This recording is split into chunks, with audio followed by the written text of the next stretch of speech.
Minhas amigas e amigos, tudo bem com vocês? Eu espero que sim. Hoje nós temos informações atualizadas sobre o BPC Loas, quem tem direito, ok? Esse site é do Escobar Advogados, estarei fazendo a interpretação para vocês para melhor entendimento. Então vamos com a informação de hoje.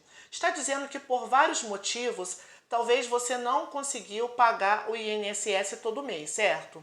Às vezes, muitas pessoas não têm com quem contar e não conseguem trabalhar e passam dificuldades por não ter como se manter. Em alguns casos, existe a falta de informação sobre as regras para se aposentar com a idade mínima e a quantidade de pagamentos. O trabalho com carteira assinada também parece ser um privilégio para poucos, infelizmente, e por isso o governo criou um benefício para ajudar as pessoas nessas condições, que é chamado de BPC-Loas, ou Aposentadoria da Pessoa de Baixa Renda. Nesse artigo, vou te explicar o que é o BPC-Loas, as regras para receber o benefício, como pedir o BPC-Loas, por que o INSS nega o pedido e como pedir o BPC-Loas na Justiça e como manter o seu benefício. Então acompanhe o artigo agora comigo. Primeiro, o que é o BPC-Loas? O BPC-Loas é uma sigla que significa Benefício de Prestação Continuada, que é da Lei Orgânica de Assistência Social, LOAS. Essa lei foi criada com o objetivo de ampliar as ações da assistência social do governo, ou seja, ajudar as pessoas mais pobres. Isso significa que o BPC-Loas é um benefício assistencial. Outro exemplo de auxílio para dar assistência às pessoas mais pobres é o Bolsa Família. O BPC, ele é um auxílio do governo para as pessoas incapazes, deficiências e ao idoso ao partir de 65 anos, desde que eles sejam de baixa renda. Então, o BPC-Loas não é uma aposentadoria, é uma assistência do governo. Por esse motivo, quem recebe o BPC-Loas não tem direito a outros benefícios do INSS, como o 13º salário, deixar a pensão por morte aos dependentes, acumular qualquer outro benefício ou salário e fazer empréstimo consignado. Então, não dar direito a esses itens, ok? Então, quem tem o BPC-Loas não recebe 13º, não deixa a pensão por morte, não pode acumular outro benefício ou salário e também não pode fazer empréstimo consignado. E o valor mensal do BPC-Loas é sempre de um salário mínimo. As regras para receber o BPC-Loas, para que você receba o BPC, precisa ser idoso ou pessoa com deficiente. Então veja os requisitos: ser idoso, ter 65 anos ou mais, além de comprovar que pertence à família de baixa renda. No caso, a pessoa com deficiência, ela precisa ter a deficiência de longa duração ou no mínimo de mais de 2 anos e também precisa comprovar que pertence à família de baixa renda. Essa deficiência ela pode ser tanto física quanto mental, sensorial ou intelectual. Não tem idade mínima para o PCD e inclusive pode ser liberado também para crianças com deficiências, ok? O que é a família de baixa renda no BPC-Loas? Comentei agora com você que além de ser idoso ou pessoa com deficiência, para conseguir o BPC precisa ser de família de baixa renda. Então, para saber se uma família de baixa renda precisa fazer um cálculo bem simples: somar toda a renda do grupo familiar e dividir pela quantidade de pessoas, tá? Igual do Bolsa Família. Após dividir entre os membros da família a renda, ela não pode ser maior que 1/4 do salário mínimo, ou seja, não pode ser maior que ou 25% do salário mínimo por pessoa. Vou te dar um exemplo. Helena completou 65 anos e seu marido Antônio tem 61. Eles moram na mesma casa da tia Divina, que é aposentada e tem 76 anos. Além da ajuda da tia Divina, o casal sobrevive apenas da venda de crochê da dona Helena e alguns bicos do seu Antônio, que rendeu aí uns R$ 400 por mês, ou seja, R$ 200 para cada. Nessa situação, se a dona Helena não tiver direito à aposentadoria, ela pode pedir o BPC-Loas, pois tem a idade mínima e sua renda é menor que 25% do salário mínimo. A renda da tia Divina não será incluída no cálculo, porque a lei não considera que ela pertence ao grupo familiar do casal. O que é o grupo familiar? Para o cálculo do BPC-LOAS, o grupo familiar não são todas as pessoas que moram com você.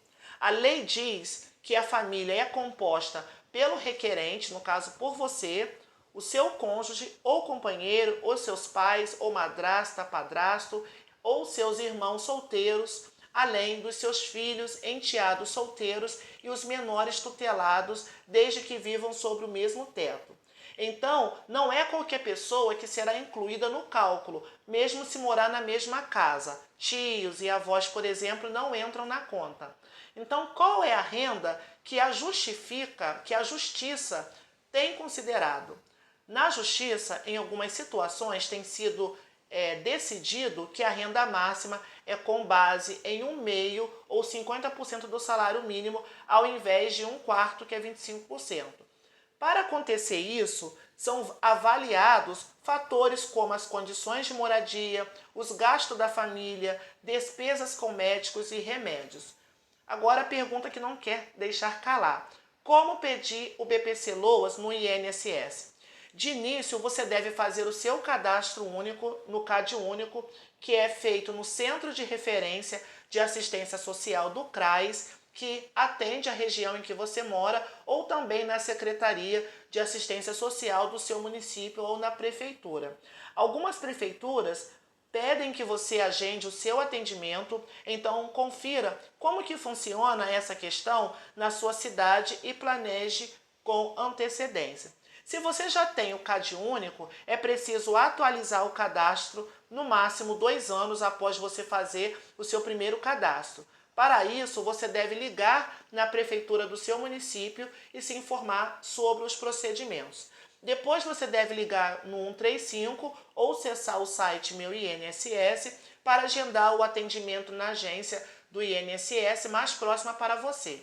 Será então marcada uma perícia médica para avaliar toda a documentação médica e uma avaliação da sua casa com um assistente social.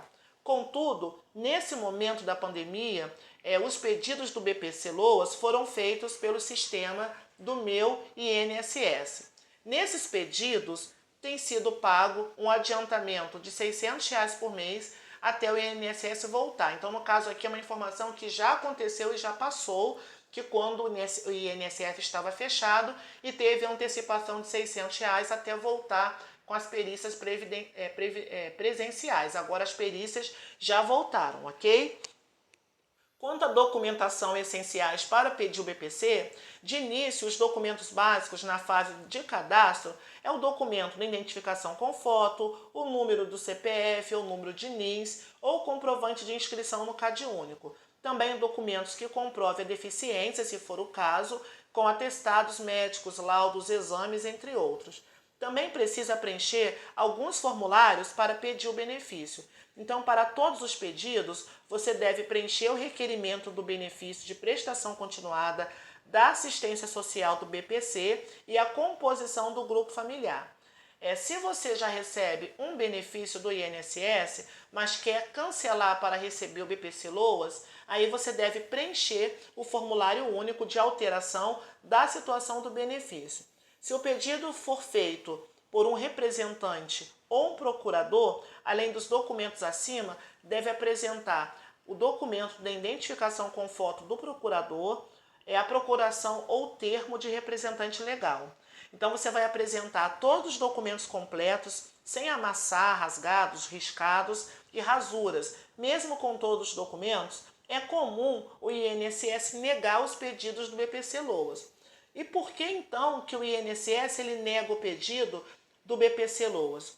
Existem diversos motivos para a Previdência negar o seu pedido, mas são 2 mais comuns. O primeiro motivo é a renda do grupo familiar, que é superior ao limite que a lei diz para liberar o benefício, ou seja, é maior que 1/4 do salário mínimo por pessoa. Portanto, dependendo da renda obtida por alguns membros do grupo familiar, que more no mesmo teto, é possível que o benefício não seja aprovado. O segundo motivo de negação do INSS, com a conclusão da perícia médica do INSS, não foi aprovado a existência de um impedimento ou deficiência de longo prazo, ok? Então, se você tiver o BPC Loas negado, o que você fazer? Você deve pedir o seu BPC na justiça. Com a negativa do INSS em mãos, você pode iniciar sim um processo na justiça. De preferência, esse pedido deverá ser feito na Justiça Federal. Após iniciar a ação judicial, será marcada uma visita da assistência social para fazer análise chamada de estudo socioeconômico. Nesse estudo serão analisadas todas as informações sobre a sua condição de vida, da sua família, de seus familiares mais próximos.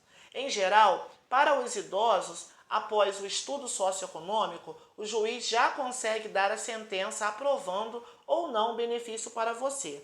No caso da pessoa com deficiência, além do estudo socioeconômico, o juiz pede um médico perito especialista para avaliar a sua saúde e condições da deficiência. Se o benefício for aprovado na justiça, talvez o juiz também decida que o pagamento deve ser retroativo, ou seja, desde a data em que você pediu do INSS, onde vai ser pago todo por esse tempo aguardando uma resposta favorável do INSS. Ok, meus amigos? Espero ter contribuído com vocês com mais essa interpretação. Qualquer dúvida, deixe aqui nos nossos comentários.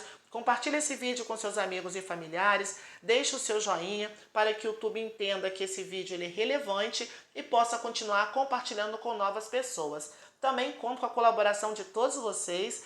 Se inscreva no canal para mantermos ele ativo e operante, ok? E também para receber novos conteúdos, não se esqueçam de ativar o sininho de notificações, ok? Que a cada postagem nova vocês serão avisados. Tenham um ótimo final de semana e nunca se esqueçam, força, fé e coragem, fiquem todos com Deus e até o próximo vídeo. Tchau, tchau!